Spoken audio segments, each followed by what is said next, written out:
Top quality और consistent performance के लिए सिर्फ सिल्वर पंप्स। टॉप क्वालिटी और कंसिस्टेंट परफॉर्मेंस के लिए सिर्फ सिल्वर पंप्स, नाम याद रखना। 19 मार्चच्या मुंबईच्या आंदोलनाच्या पार्श्वभूमीवर बुलढाणा पोलिसांनी मला 149 ची नोटीस दिलेली आहे। वास्तविक पाहता अशा नोटिसांची मला सवय आहे। माझ्या घराचे कपाटाचे कपाट अशा नोटिसांनी भरलेले आहेत। आम्ही काय चुकीचं करतोय? आमचं म्हणणं एवढंच आहे की सरकारनं कर्जमाफीचं आश्वासन दिलं होतं ते पूर्ण केलं पाहिजे। आज शेतकरी सगळ्या बाजूने अडचणीत सापडलेला आहे। कर्जमुक्ती करणं शेतकऱ्यांसाठी अनिवार्य आहे आणि तो आमचा अधिकार आहे।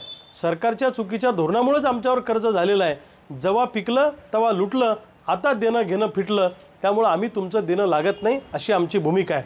सोयाबीन कापसाला भाव नसल्यामुळे प्रति क्विंटल 3000 रुपये भाव फरक दिला पाहिजे। हक्काचा पीक विमा आम्हाला शेतकऱ्यांना 2023 पासून रखडलेला दिला पाहिजे। शेतीला मजबूत कंपाऊंड करून दिलं पाहिजे जंगली जनावरांच्या त्रासापासून वाचण्यासाठी।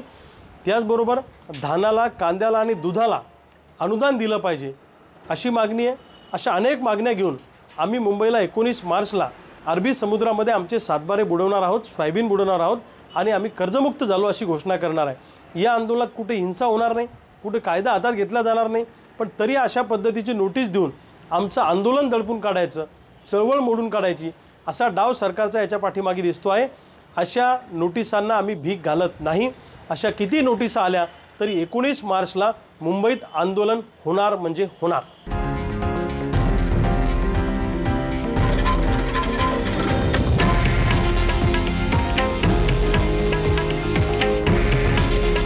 हे आहे देशातील नंबर 1 न्यूज नेटवर्क आणि आपण पाहत आहात TV9 मराठी। काळजी तुमची, हित महाराष्ट्राचं।